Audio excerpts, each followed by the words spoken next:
कहानी है सृष्टि की। सृष्टि एक टीनेजर लड़की जो कक्षा 11 में पढ़ती थी। वह साइंस की छात्रा थी। पढ़ाई में उसकी खास रुचि थी। अभी जवानी के दहलीज पे कदम रखा ही था। कभी कभी उसका मन मचलने लगता था। किसी खास का इंतज़ार था उसे।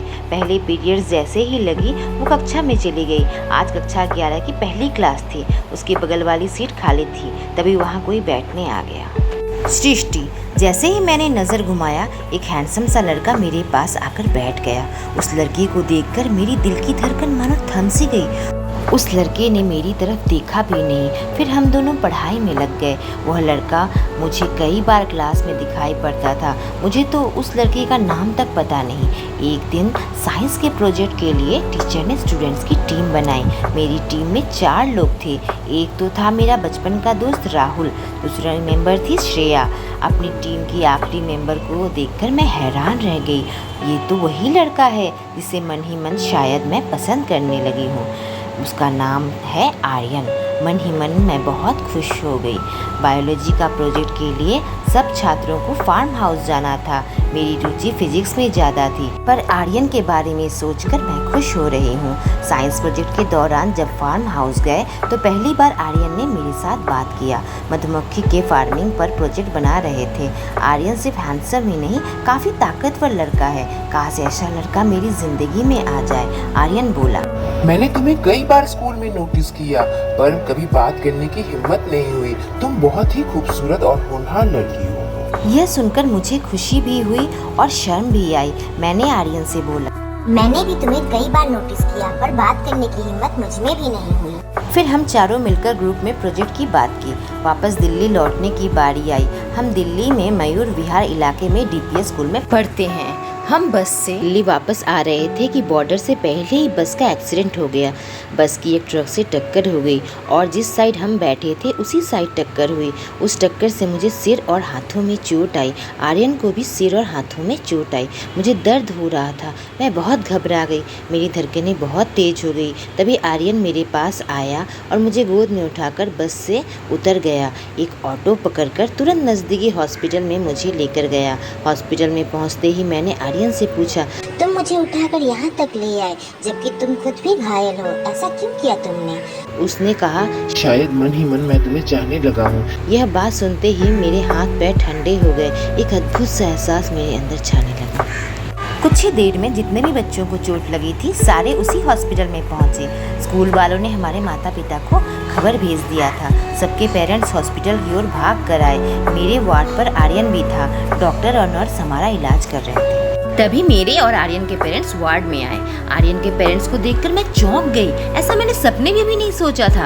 आर्यन मुसलमान है, मैं एक हिंदू घर की लड़की हूँ। मेरे दोनों पेरेंट्स साइंटिस्ट हैं। दोनों भारत के सबसे बड़े research centre new future research centre में काम करते हैं। इस लैब में भविष्य के लिए अद्भुत टेक्नोलॉजी का आविष्कार का काम चलता है। ना जाने क्यों मेरे दोनों आँखों से आंसू आ गए। आर्यन ने मुझे देखा। शायद वो समझ गया कि मेरी आंखों में आंसू क्यों हैं।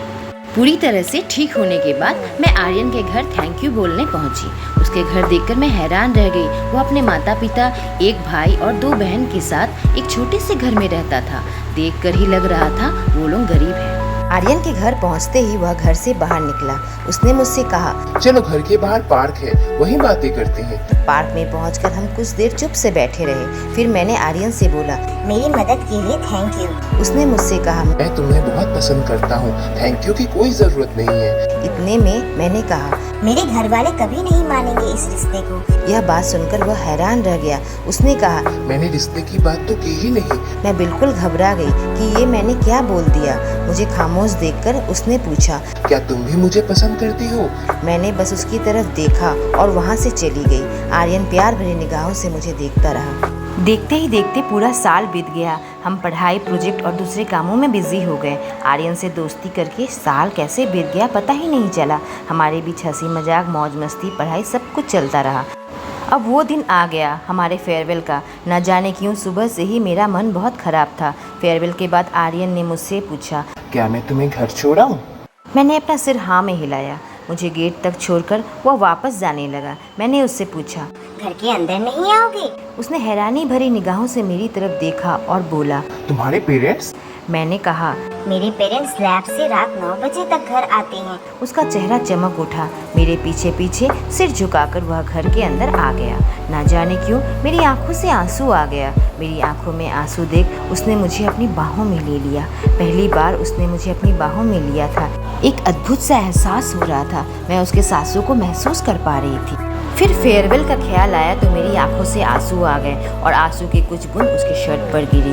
उसने मुझे छोड़ा और मेरे आंसू पोंछने लगा। मेरे गीले गाल में हल्का सा किस किया।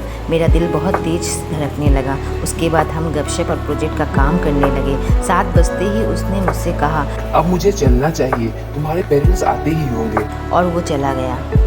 मेरे पेरेंट्स कुछ ही देर में घर आ गए। आते ही मुझसे पूछा कौन लड़का था जो इतनी देर से घर पर था। मैं घबरा गई, उन्हें कैसे पता चल गया। तभी ध्यान आया मेरे घर में सीसीटीवी कैमरा लगा हुआ है और इसका एक्सेस मेरे पेरेंट्स के पास है। पूरे ड्राइंग रूम में किताबें और प्रोजेक्ट का काम फैला हुआ था। मैंने कहा, मेरा दोस्त आया था, हम दोनों प्रोजेक्ट का काम खत्म कर रहे थे। आज फेयरवेल हो गया और प्रोजेक्ट टाइम से जमा करना है। मेरी माँ ने कहा, ड्राइंग रूम में सारा सामान साफ करो और जाकर सो जाओ। पता नहीं मेरे पेरेंट्स को शक हुआ या नहीं। राहुल, मैं और सृष्टि बचपन के दोस्त हैं। मेरे पेरेंट्स भी फ्रेंड्स हैं। ना जाने कब उससे प्यार हो गया। मेरे पेरेंट्स बिजनेसमैन हैं। फेयरवेल के दिन मैं सृष्टि को अपने दिल की बात कहने की सोची। मैं सृष्टि के घर पहुंचा। पहुंचते ही जो नज़ारा देखा मेरा दिल बिल्कुल थम सा गया। सृष्टि और आर्यन एक दूसरे के बाहों में लिपटे थे। सृष्टि आर्यन से प्यार करती है। उस वक्त मुझे बहुत ज़्यादा गुस्सा आया।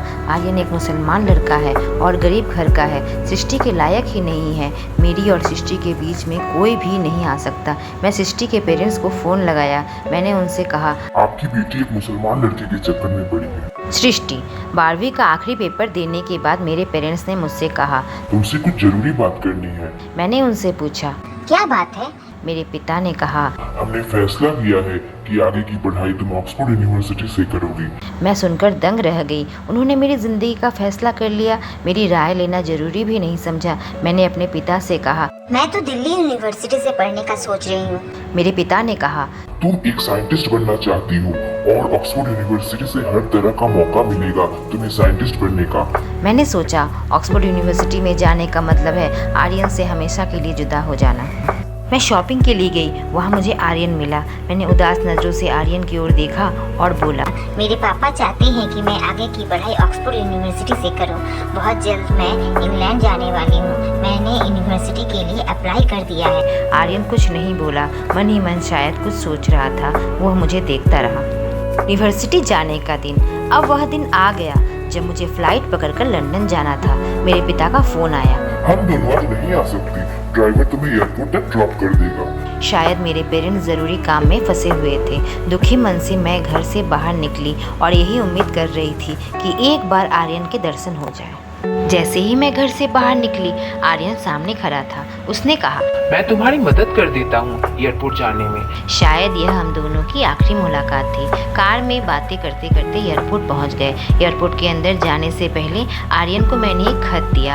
आर्यन ने मुझे गले लगाकर गुड बाय हग दिया। मेरी आंखों में आंसू आ गए। मैं जल्दी एयरपोर्ट के अंदर चली गई। बस एक ही सवाल मन में बार बार उठ रहा था, क्या हम दोनों फिर मिलेंगे? आर्यन, पहली बार मैंने सृष्टि को देखा था, तब से वह मुझे पसंद आ गई। जानबूझकर पहली क्लास में मैं उसके बगल वाली सीट पर बैठा था। कब मुझे उससे इतना मोहब्बत हो गया पता ही नहीं चला। हाँ, मैं मुसलमान जरूर हूँ, लेकिन मेरे सारे दोस्त हिंदू हैं। हिंदू के सारे रीति नीति मुझे पता है। दुखी मन से मैं सृष्टि का खत खोला। उसमें लिखा था, 7 समुंदर पार जा रही हूँ, बस एक ही सवाल है, क्या हम फिर कभी मिलेंगे? मैंने मन ही मन कहा, हाँ हम ज़रूर मिलेंगे। सृष्टि, तुम देख लेना, मैं अपने आप को इस लायक ज़रूर बनाऊंगा कि मैं और तुम एक हो सकें। कहानी के अगले भाग में क्या सृष्टि और आर्यन मिल पाएंगे? क्या आविष्कार करने जा रही है सृष्टि? सृष्टि का आविष्कार आगे क्या मुसीबत लाने वाला है? कैसे आएगा आर्यन सृष्टि के ज़िंदगी में वापस? उत्तर जानने के लिए साइंस फिक्शन की ये कहानी आगे ज़रूर सुनें।